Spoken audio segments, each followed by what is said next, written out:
فاعوذ باللہ من الشیطان الرجیم بسم اللہ الرحمن الرحیم. دنیا کا ہوگا اور وہ بھی اللہ کا کہے جاتے ہیں. ان کے دل میں ڈالیں گے بیج کی شکل میں کوئی شے، آلو ہو، پیاز ہو، ادرک ہو،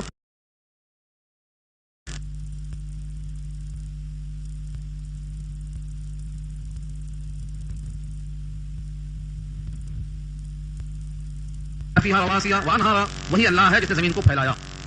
زمین کو پھیلانے سے مراد جیسے آپ روٹی پکاتے کبھی دیکھتے ہیں، پہلے روٹی پکانے والا آٹے کا ایک گول ٹکڑا توڑ لیتا، اس کو مادہ کا، اب اس کو رکھ کر کے اس کو وزن ڈال کے پھیلاتا ہے، اس پھیلانے کو مادہ کا. تو اللہ نے پہلے زمین کا مادہ بنایا. خلق الارض فی یومین کہا سورہ حامیم السجدہ میں، خلق الارض فی یومین، 2 دن میں بنایا مادے کو. والارض بعد ذلک دحاها، یہ دحاها کیا ہے؟ اس کے بعد دبا کر بچھایا. تو عمل کے اعتبار سے زمین کا بچھانا بعد میں ہے، لیکن تخلیق کے لحاظ سے آسمان سے پہلے. اس طرح اللہ نے فرمایا کہ وہی ہے جس نے زمین کو پھیلایا، بالکل پھیلا دیا. کتنا پھیلایا؟ اس زمین کی حدود کو آدمی نہیں پہنچ پا رہا ہے، اتنا پھیلایا. آج تک کوئی دعوے دار نہیں ہے کہ زمین کو ہم نے بنایا یا زمین کو ہم نے پھیلایا یا زمین کے خواص کو ہم نے ڈالا. سب کچھ اللہ کی طرف منسوب ہے. وجعل فیہا رواسیہ، اور کر دیا ہم نے اس کے اندر بوجھ. رواسی راسیۃ کی جمع ہے بوجھ، اس سے مراد بڑے بڑے پہاڑ، تاکہ زمین جو پانی پر ہے اس میں ارتعاش اور کپکپی نہ آنے پائے. زمین پانی پر ہے، لیکن جن روایتوں میں آیا ہے کہ یہ زمین پانی پر ہے اور پانی مچھلی پر ہے، وہ روایت غیر درست ہے. علامہ سیوطی نے سورہ قلم کی پہلی آیت کے ذیل میں جہاں لکھا ہے نون والقلم، قانون سے مراد مچھلی، وہاں وہ روایت نقل کیا ہے اور کہا روایت منکر ہے، ناقابل اعتبار ہے. لہذا عوام میں جو مشہور ہے کہ زمین مچھلی پر ہے، مچھلی کی پیٹھ پر ہے، اس کی دم پر ہے، یہ سب بکواس. ان تمام چیزوں کا تصور غلط ہے. زمین اللہ نے پانی پر رکھا ہے، اور پانی پر زمین حرکت میں تھی، ارتعاش اور کپکپی ہو رہی تھی، تو وجعل فیہا رواسیہ، اس کے اندر بوجھ ڈال دیا پہاڑوں کی شکل میں تاکہ اس کا ہلنا بند ہو جائے. وانہارا، اور بنایا اللہ نے نہروں کو زمین کے اندر نہریں، اور یہ نہریں اس واسطے بنائیں تاکہ بندے سیراب ہوں. پھر ان نہروں کا نظام ایسا ہے، شارحین لکھتے ہیں سرما کے موسم میں پہاڑوں کی چوٹیوں پر برف کی شکل میں جما دیا، اور اس کے بعد وہ آہستہ آہستہ ہواؤں سے رستا ہوا زمین کی رگوں میں پھیل جاتا ہے، اور کہاں سے پانی کہاں جا کے پہنچ جاتا ہے. اسی واسطے زمین کی رگوں میں کہیں آپ بورنگ کرتے ہیں تو رگ مل گئی تو پانی آ گیا، اور نہیں ملی تو پانی نہیں آیا. اللہ نے اس زمین کے اندر پانی کی رگوں کو دوڑایا ہے جیسے آپ کے جسم میں خون کی رگیں ہیں، بس ایسا ہی کہانی. یہ اللہ کی شان اور قدرت ہے. اور ان کل ثمرات، اور ہر قسم کے پھل پیدا کیے، ہر قسم کے پھل.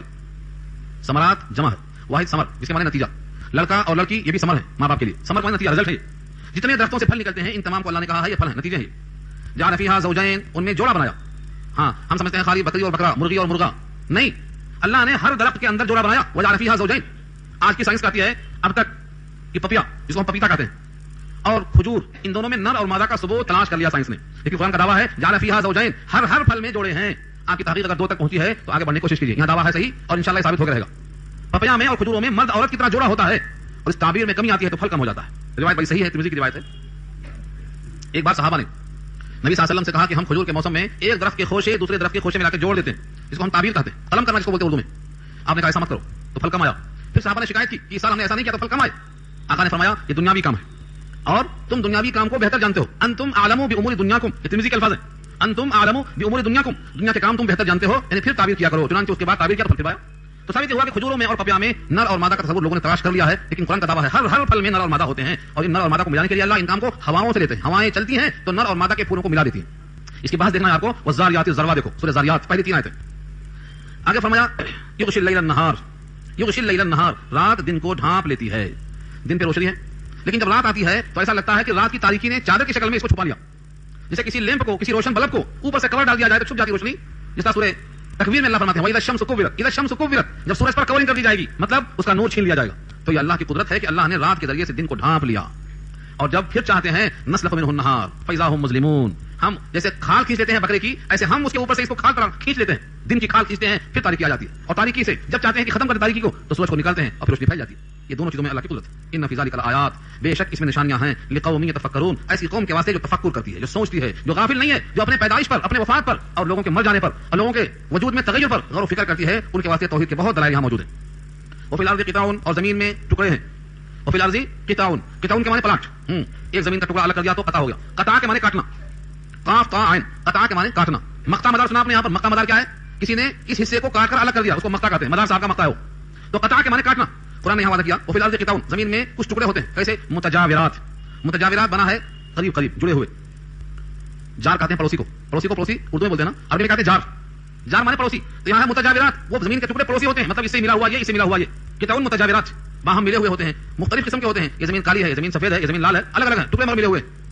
وجنات من عناب، اور باغات ہوتے ہیں انگوروں کے.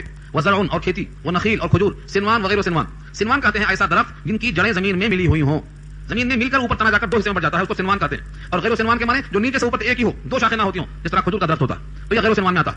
ان تمام کا نام لے کر رب کریم فرماتے ہیں یسقا بماء واحد، ان تمام کو ہم سیراب کرتے ہیں ایک ہی پانی سے. پانی وہی ہے جو آسمان سے یا بادلوں سے نچوڑ کر برسایا ہم نے. یسقا پلایا جاتا ہے ان سب کو بماء واحد، ایک پانی سے. جب ایک پانی ہے اور زمین باہم متقارب ہے، زمین اکٹھا ہے، تو ان پانیوں سے ایک ہی مزہ ہونا چاہیے. زمین اکٹھا ہے، جڑیں ملی ہوئی ہیں، پانی ایک ہے، لیکن پھر مزے میں فرق کہاں سے آیا؟ ونفضل بعضها على بعض في الاكل، لیکن کھانے میں بعض کو بعض ہم نے فضیلت دے دی ہے. کھجور کھائیں گے تو لگتا ہے شکر کھا رہے ہیں آپ، بالکل شیریں. انگور کھائیں گے تو ذرا کم میٹھا ہوگا، کھٹا مزہ آئے گا. کچھ اور کھائیں گے تو کچھ اور مزہ آئے گا. جب زمین ایک ہے اور پانی ایک ہے اور ذائقے میں اتنا فرق ہے تو یہ کیا چاہتا ہے آپ سے؟ آپ کی عقل کو متوجہ کرو. ان فی ذلک لآیات لقوم یعقلون، تعقل کرنے والی قوم کے واسطے نشانیاں موجود ہیں. وان تعجب فعجب قولهم اذا كنا ترابا ائنا لفی خلق جدید. اس آیت میں اللہ تعالیٰ نے ان کافروں کا ایک سوال جو تعجب خیز تھا ان کی نگاہ میں نقل کیا ہے، اور پھر ان کے اس تعجب پر خود تعجب کا اظہار کیا ہے. اگر کسی سوپے میں سوراخ ہے، چلنی اس پہ ہنستی ہے تو کیا بولیں گے؟ چلنی کے ہنسنے پہ ہنسنا پڑتا ہے کہ اس کو اپنے سوراخ نظر نہیں آتے. مثال دیا اللہ نے کہ ان کافروں کو نبیوں پر اور نبیوں کے اس دعوے پر تعجب ہو رہا ہے کہ مرنے کے بعد زندہ کیے جائیں گے. اذا مزقتم كل ممزق انکم لفی خلق جدید. جب تم چندی چندی کر لیے جاؤ گے، زمین پوری کھا جائے گی، ذرے بکھر جائیں گے، کوئی جل جائے گا اور کوئی پرندے کھا جائیں گے اور کسی کو کتے نوچے کھا جائیں گے. کھائے نا کتے بھی نوچے، کچھ دن پہلے کی بات اخبار میں آئی واللہ عالم. تو کسی کو کتے کھائیں، کسی کو پرندے کھائیں، کسی کو مچھلیاں کھائیں، کسی کو مٹی کھائیں، کسی کو آگ کھائے، یہ اللہ کی قدرت. لیکن جب تم کسی بھی حال میں ہو جاؤ، تم کو اللہ دوبارہ اٹھانے پر اور زندہ کرنے پر اور نئے سرے سے ویسا ہی پیدا کرنے پر قادر ہیں. اس پر ان کو تعجب ہوتا تھا. اذا مزقتم كل ممزق انکم لفی خلق جدید، تم کو دوبارہ پیدا کیا جائے گا، کہ نبیوں نے کہا. اس پر ان کفار کو تعجب ہوا. اللہ فرماتے ہیں جیسے ان کو تعجب ہے ہم کو ان کی عقلوں پر تعجب ہے. دیکھو آگے، وَإِن تعجب، اور اے محمد صلی اللہ علیہ وسلم اگر آپ کو تعجب ہے، فعجب قولهم، تو ان کا قول قابل تعجب واقعی ہے. وہ کیا ہے؟ اذا كنا ترابا، جب ہم مٹی ہو جائیں گے، ائنا لفی خلق جدید، تو کیا ہم دوبارہ نئی سرے سے پیدا کیے جائیں گے؟ گویا ایک مرتبہ پیدا ہونے کو مانتے ہیں، دوبارہ پیدا ہونے کو نہیں مانتے. دنیا والے جانتے ہیں کہ کوئی کام پہلے مرحلے میں مشکل ہوتا ہے، دوبارہ مشکل نہیں ہوتا. ایک بار پلاٹنگ کر لیا تو دوبارہ کیا مشکل ہے اس کو؟ ایک بار قرآن کریم کی راستہ سیکھ لیا دوبارہ کیا مشکل ہے اس کے لیے؟ پہلی بار مشکل ہوتا ہے کوئی کام. یہ پہلی بار کی پیدائش کو مانتے ہیں کہ ہاں ہم کو بھگوان نے پیدا کیا، اب دوبارہ پیدا کرنے کو نہیں مانتے ہیں، تو ہمیں ان کے ان عقلوں پر تعجب ہے. فعجب قولهم، اللہ فرماتے ہیں اولئک الذین کفروا بربہم، وہی لوگ ہیں جنہوں نے اپنے رب کے ساتھ کفر کیا ہے. اولئک الاغلال فی اعناقہم، اور طوق اور سلاسل ان کی گردنوں میں. اولئک اصحاب النار، یہی دوزخ والے ہیں. ہم فیہا خالدون، اس میں ہمیشہ ہمیشہ ہمیشہ رہیں گے، کبھی بھی وہاں سے باہر نہیں آئیں گے. گویا جو شخص دوبارہ پیدا ہونے پر شبہہ کرتا ہے وہ گویا اللہ کی قدرت پر شک کر رہا ہے. اور اللہ کی قدرت کے نمونے اوپر دکھائے جا چکے ہیں کہ تم سر سے پاؤں تک، آسمان سے زمین تک، اپنے وجود سے اپنی روح تک چاہے جہاں غور کر لو تم کو اللہ کی طاقت نظر آئے گی، پھر بھی تم انکار کرتے ہو. ان آیتوں کے ذریعے سے، ان 5 آیتوں میں اللہ نے پیغام دیا کہ مرنے کے بعد دوبارہ اٹھنے کا یقین کر لو. وہ لوگ کہتے ہیں ٹھیک ہے اگر ہم جھوٹے ہیں تو عذاب لاؤ. کہاں ہے ہمارا عذاب؟ اگر ہم جھوٹے ہیں تو ہمارا عذاب کیوں نہیں آتا؟ اللہ فرماتے ہیں جو ہم نے ان کے لیے مہلت مقرر کی ہے امن کی، اس زمانے امن میں یہ آفت چاہ رہے ہیں تو ہم زمانے امن کو پورا کریں گے. ان کے مانگنے کے باوجود ان کو آفت نہیں ڈالیں گے. ہمارا ایک پہلے سے پروگرام ہے، کسی کی خواہشات سے اس پروگرام میں ہم تعین میں تبدیلی نہیں کر سکتے. وَيَسْتَعْجِلُونَكَ بِالسَّيِّئَةِ قَبْلَ الْحَسَنَةِ، وہ لوگ تلاش کرتے ہیں، استعجال کے معنی جلدی کرتے ہیں، برائی میں جلدی کرتے ہیں، حسنہ سے پہلے یعنی عافیت کے دن ختم ہونے سے پہلے. ان کو اگر یقین نہیں ہے وقد خلت من قبلهم المثلات، ان سے پہلے کتنے لوگ گزر چکے ہیں جن پر ہلاکتیں آ چکی ہیں. قوم عاد کو، قوم سمود کو، قوم لوط کو دیکھا ہوتا. مسلات سزائیں گزر چکی ہیں، ایسی سزا جو عبرتناک ہو اس کو مسلات کہتے ہیں. مسلۃ اس کا واحد ہے. مسلۃ کے معنی وہ عبرتناک سزا جو دوسروں کو دہلا دے. ابھی گزری ہیں. وَإِنَّ رَبَّكَ لَذُو مَغْفِرَةٍ لِلنَّاسِ عَلَىٰ ظُلْمِهِمْ، اور بے شک آپ کا رب البتہ ضرور مغفرت والا ہے لوگوں کے لیے ان کے ظلم کے باوجود. ظلم کے باوجود. وَإِنَّ رَبَّكَ لَشَدِيدُ الْعِقَابِ، اور بے شک آپ کا رب سخت سزا دینے پر بھی قادر ہے. آیت نمبر 6 ہو گئی. رکوع ختم ہونے میں ابھی ایک آیت باقی ہے، مگر اس آیت میں طویل کلام ہے، اور وہ یہ کہ کیا ہر قوم کے لیے ہادی آیا ہے؟ تو ہندوستان میں بھی ہادی آیا کہ نہیں آیا؟ اور آپ نذیر ہیں تو نذیر کا مطلب کیا ہے؟ ان کے ذمہ کیا کام ہے؟ اور کافروں نے جو سوال کیا ہے کہ نشانی کیوں نہیں آتی، کیا آپ کا آنا خود نشانی نہیں ہے؟ قرآن کریم خود نشانی تو موجود ہے. لہٰذا یہ 7 نمبر کی آیت بہت مختصر ہے لیکن مضمون بہت جامع ہے. وقت ہو چکا ہے.